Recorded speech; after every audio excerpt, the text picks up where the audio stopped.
عمرك لاحظت ان انت دايما في نص الشهر العربي اللي هي ايام 13 و14 و15 بتبقى غالبا مش طايق كلمة من حد، بتحس ان انت خلقك ضيق، بيبقى عندك ارق، ممكن شد بسيط او خناقة تافهة تقلب الدنيا معاك؟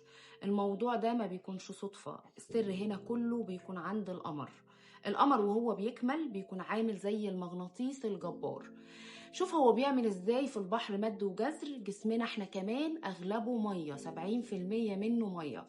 فالقمر بيعمل فينا مد وجزر بس من نوع تاني، مد وجزر في مشاعرنا. في الايام دي ضوء القمر وقوته بيخلوا اي حاجة جواك تغلي. فلو انت مثلا شايل شوية زعل هتحس ان انت جواك جبل نكد، ولو انت عصبي هتلاقي نفسك بتنفجر فجأة في اللي قدامك.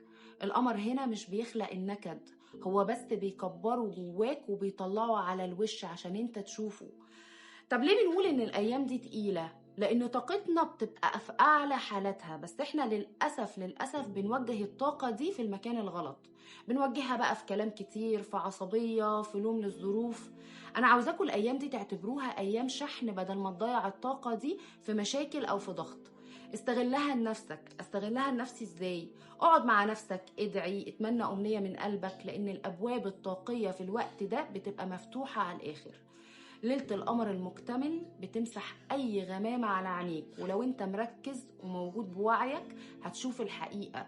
لو لقيت نفسك مخنوق قول لنفسك إن ده تأثير القمر وفترة وبتعدي. ما تاخدش قرارات مصيرية، ما تبدأش خناقة أو شد مع حد. استنى لما القمر يبدأ يصغر تاني وهتلاقي كل التقل اللي انت حاسه جواك اختفى لوحده. القمر بيجي كل شهر عشان ينبهنا ان في حاجات جوانا محتاجة تتنظف وتطلع للنور. فبلاش تظلم نفسك وتفتكر ان انت المشكلة عندك انت بس محتاج تفهم لغة الطبيعة وتتماشى معاها مش ضدها. طب ايه الحاجات اللي احنا المفروض نعملها في الثلاث ايام دول بالظبط عشان نستفيد من الطاقة الجبارة بتاعت القمر دي؟ اول حاجة واهم حاجة ان انت تهدي نفسك.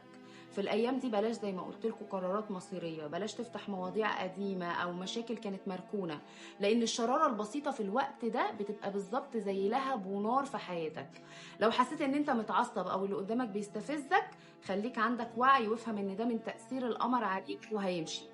انسحب بهدوء لحد ما العاصفة تعدي تماما. تاني حاجة الصيام. وسبحان الله الرسول صلى الله عليه وسلم وصانا بالصيام في الأيام دي، لأن الصيام هو قمة الوعي الطاقي. لما انت بتصوم بتقلل السوائل في جسمك، فهنا تأثير جاذبية القمر بيقل عليك، وبتقدر ان انت تسيطر على اعصابك وعلى مشاعرك اكتر. الصيام هنا بيعمل بالظبط زي ديتوكس لجسمك ولروحك في وقت واحد. تالت حاجة التنظيف بالمية والملح. في الليالي دي مهم جدا، طاقة الملح بتبقى قوية جدا في سحب الطاقة السلبية. تقدر تستحمى بمية وملح، تقدر ان انت تحط رجلك حتى في مية وملح خشن، ده بيسحب منك الشحنات الزيادة اللي موجودة في جسمك، وهتحس بعده ان انت اهدى وان انت اروق بكتير.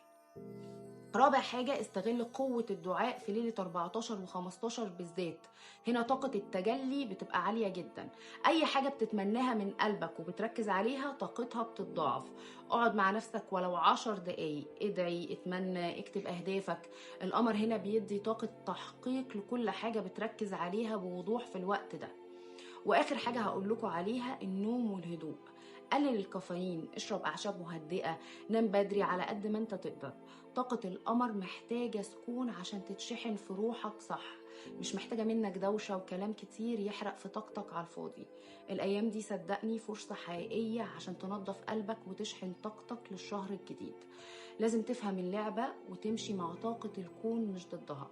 لو انت من الاشخاص اللي مش عاوزة 26 تعدي عليها غير وهي فاهمة نفسها وعاملة تغيير حقيقي، تقدر ان انت تشترك معانا دلوقتي في كورس فك الشفرات وتغير حياتك كليا.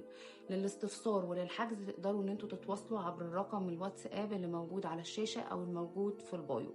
وخلي بالكم العدد اللي هيتم قبوله هو عدد محدود جدا جدا.